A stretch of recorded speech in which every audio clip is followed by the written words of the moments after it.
నోట్లో పెట్టుకుంటే వెన్నెలాగా కరిగిపోయేలా మన హల్వా అయితే ఇలా చేసుకోండి. నేను చెప్పిన విధంగా చాలా అంటే చాలా బాగుంటుంది. ఒక్కసారి ట్రై చేశారంటే ఆ టేస్ట్ చూశాక మళ్ళీ మళ్ళీ చేసుకుంటారు. ఈ వీడియో చూసిన వాళ్ళు లైక్ చేయండి, షేర్ చేయండి, అలానే మన ఛానల్ సబ్స్క్రైబ్ చేసుకోండి. ప్రాసెస్లోకి వెళ్దాం. Hello hi friends, welcome to my channel. ఈరోజు నేనైతే అటుకులతో హల్వా చేయబోతున్నాను. మనకి దీనికి కావాల్సిన పదార్థాలు అయితే అటుకులు, కాజు, ఇది ఒకటి బాదం వచ్చింది కాదు, ఓన్లీ కాజు, కిస్మిస్, అలానే పంచదార. మనం పంచదార ప్లేస్లో బెల్లం కూడా యూస్ చేయొచ్చు. అలానే కొద్దిగా నెయ్యి. ఇప్పుడైతే ప్రాసెస్లోకి అయితే వెళ్ళిపోదాం. దీనికోసం అయితే నేను ముందుగా పొయ్యి వెలిగించుకొని కడాయి అయితే పెట్టుకున్నాను. దీంట్లో వచ్చేసి ఇప్పుడు కొద్దిగా నెయ్యి అయితే వేసుకోవాలి.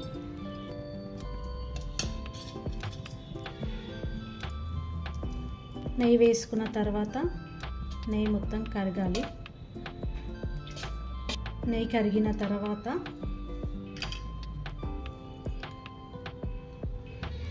జీడిపప్పు వేసుకొని బాగా ఫ్రై చేసుకోవాలి.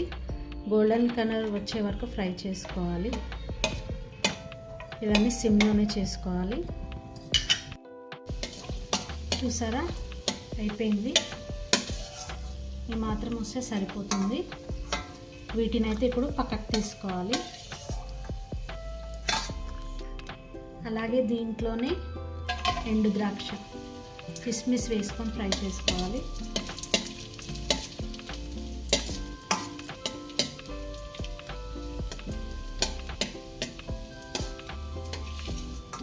ఇవి కూడా ఫ్రై అయిపోయాయి, పక్కన పెట్టుకోవాలి.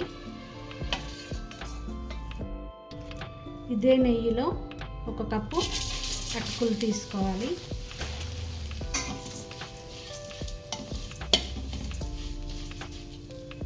ఇంకొక కప్పు కూడా తీసుకున్నాను. మొత్తం 2 కప్పులు తీసుకున్నాను. ఇవి నెయ్యిలో బాగా వేయించుకోవాలి.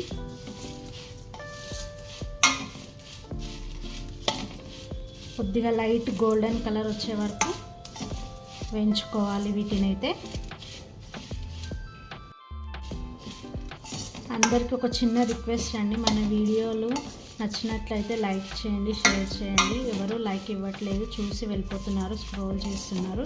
కాస్త ఉండి చూడండి, లైక్ చేయండి, షేర్ చేయండి, సబ్స్క్రైబ్ చేసుకొని బెల్ సింబల్ని ఆన్లో పెట్టుకోండి. నేను ఏ వీడియో పెట్టినా మీకు నోటిఫికేషన్ వస్తుంది.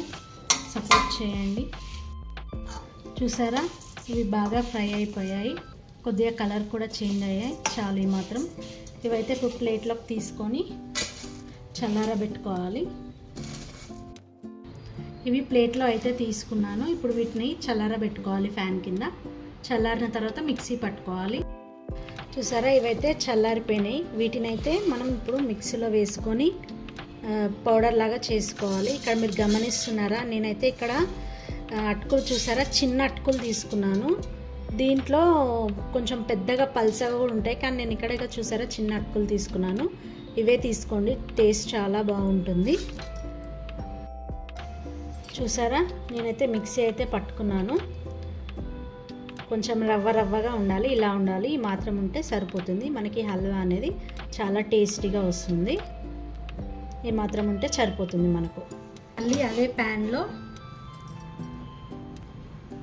మనం ఏ కప్పుతో అయితే అటుకులు తీసుకున్నామో అదే కప్పుతో 2 కప్పులు అటుకులు తీసుకున్నాం కదా, 1.5 కప్పు పంచదార తీసుకోవాలి. 1 కప్పు వేసాను, ఇది ఇంకొంచెం అరకప్పు. పాకం ఎక్కువ రావాల్సిన అవసరం ఏం లేదు.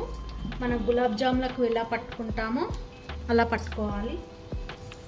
2 కప్పులు అయితే వేసుకుంటున్నాను నేనైతే. మన గులాబ్ జామ్ పాకంలో పట్టుకుంటాం చూడండి, చక్కెర కరిగే వరకు అలానే ఉంటే సరిపోతుంది.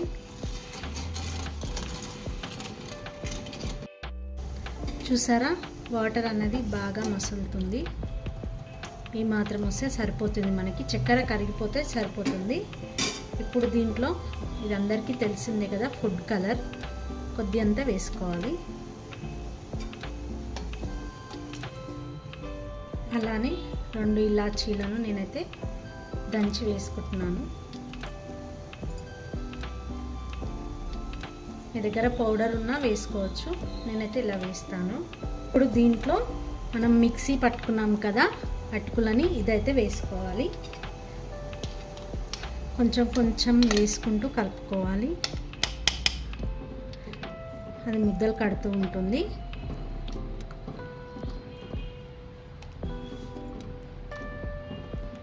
నీట్గా ముద్దలు లేకుండా కలుపుకోవాలి. చాలామందికి ఉప్మా రవ్వతో సుజీ రవ్వతో తెలుసు, ఇలా అటుకులతో అయితే చాలామందికి అయితే తెలియదు. ట్రై చేయండి, చాలా బాగుంటుంది, ఒక్కసారి ట్రై చేయండి. ఇలా ఉండలు లేకుండా కలుపుకోవాలి. మనం కలుపుకున్న కొద్దీ అది దగ్గరకు అయిపోతూ ఉంటుంది. నాకు తెలిసి చాలామందికి అటుకులతో తెలియదు అనుకుంటా, ఒక్కసారి అయితే ట్రై చేయండి. నోట్లో పెట్టుకుంటే వెన్నెలాగా కరిగిపోతుంది, చాలా ఎమ్మీగా టేస్టీగా చాలా బాగుంటుంది. దీంట్లో అయితే కొంచెం అయితే నెయ్యి వేసుకోవాలి.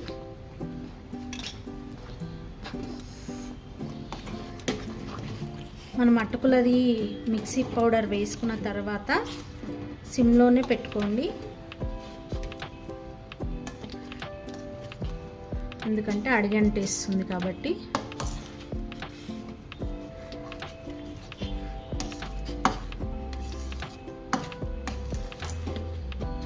మనకు స్మెల్లే అద్దరిపోయే స్మెల్ వస్తుంది, చాలా బాగుంటుంది. ఒక్కసారి ట్రై చేశారంటే ఉప్మా రవ్వ సుజీ రవ్వ కంటే దీంతోనే చేసుకుంటారు. ఇష్టం ఉన్న వాళ్ళు దీంట్లో కొన్ని కాగబెట్టి చల్లార్చిన పాలు కూడా వేసుకోండి. నేనైతే ఏం వేయట్లేదు, వేయకున్నా కానీ చాలా బాగుంటాయి. మనం ఇందాక వేయించి పెట్టుకున్న డ్రై ఫ్రూట్స్ వేసుకోవాలి. ఇప్పుడు ఇది కలుపుతున్న కొద్దీ దగ్గరకు అయిపోతూ ఉంటుంది.